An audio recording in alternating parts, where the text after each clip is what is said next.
जय जय श्री राधे, जय जय श्री कृष्णा। मेरो मन ना रहे कान बिना, नैन तपे माई। श्री सूरदास जी का ये पद है। सूरदास जी के शब्दों में श्री राधा जी कह रही हैं, सखी श्याम सुंदर के बिना मेरा मन टिकता नहीं और उन्हें देखे बिना मेरे नेत्र संतप्त हो रहे हैं। उन श्याम वरण नवल किशोर ने मुझ पर जादू कर दिया है। वन की गेरू मेंसी लादी धातुओं से उनका शरीर चित्रित था। मस्तक पर मयूर पिच का चंद्रिका शोभित थी। वनमाला से लुब्ध भोरों का ही नहीं, देवताओं तथा मनुष्यों के मन को भी मोहित कर रहे थे। उनके शरीर का श्रेष्ठ नट के समान मनोरम वेश था। कमर में बजने वाली करधनी सुशोभित थी। मकराकृत मणि में कुंडल थे और तिलक की नई स्पष्ट रेखा विराजमान थी। भली प्रकार फपते घुंघराले केश थे, जिनमें गायों के खुरों से उड़ी हुई धूली लिपटी थी। बिजली के समान चमकता पीला वस्त्र था। कुंद पुष्प जैसे स्वच्छ दान थे, जिन्हें देखकर मैं अपने आप को भूल गई। लाल एवं श्वेत रंग के रत्नों से जड़ी हुई कीलें लौंगे उनके कानों में थी। वक्षस्थल पर हीरों से जड़ा पदक लॉकेट शोभा दे रहा था। गले में कौस्तुभ मणि ऐसी छटा दे रही थी कि उसे देखकर चित्त लुब्ध हो गया। अधरामृत से सनी मधुर मधुर ध्वनि में सुंदर मुरली बजा रहे थे। उनकी भौहों की क्रीड़ा और मंद हंसी तो गोपियों के चित्त को प्यारी लगती है। चित्त को शांति देने वाली उन कमल लोचन को निहार कर उन पर कामदेव को न्यौछावर कर दूं। हृदय मन का प्रेम उलझ गया है, उसे अब हृदय से दूर नहीं करूंगी। अरे सखी, इच्छा होती है कि गोप कुमार का वेश बनाकर उनके साथ ही साथ घूमूं तथा शरीर और चित्त से अनुरागपूर्ण होकर मैं उन मोहन के साथ बातें करूं। उन चित्त चोर नवल किशोर को एक पल के लिए भी नेत्रों से ओझल नहीं करूंगी। उनके मनोहर लाल लाल चरण कमल अपने हृदय पर रखूंगी। श्याम सुंदर के बिना मुझे भोजन वस्त्र विश्राम और भी घर भी अच्छा नहीं लगता। सखी क्या करूं, उन्हें देखे बिना शांति नहीं मिलती। मैं तो यशोदा नंदन के सुंदर शरीर को देखकर लुब्ध हो गई हूँ और उन श्री हरि के दर्शन का मुझे व्यसन हो गया है। अब किसी की लज्जा से मैं लज्जित नहीं होती।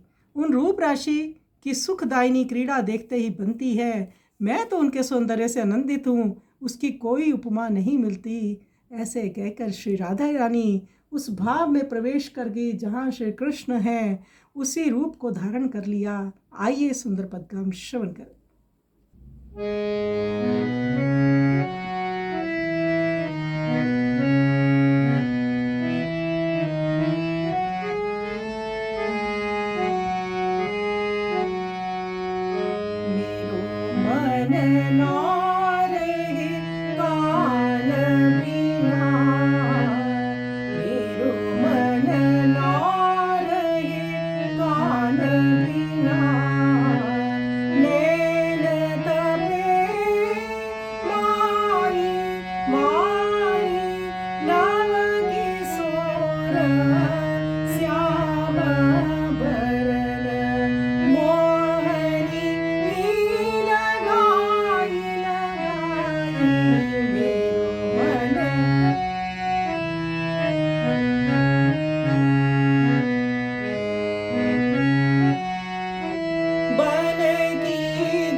जसुमत सुत सुंदर तान निरखी हो रुभानी हरि दर्शना अमल परयो लाज नाल जानी।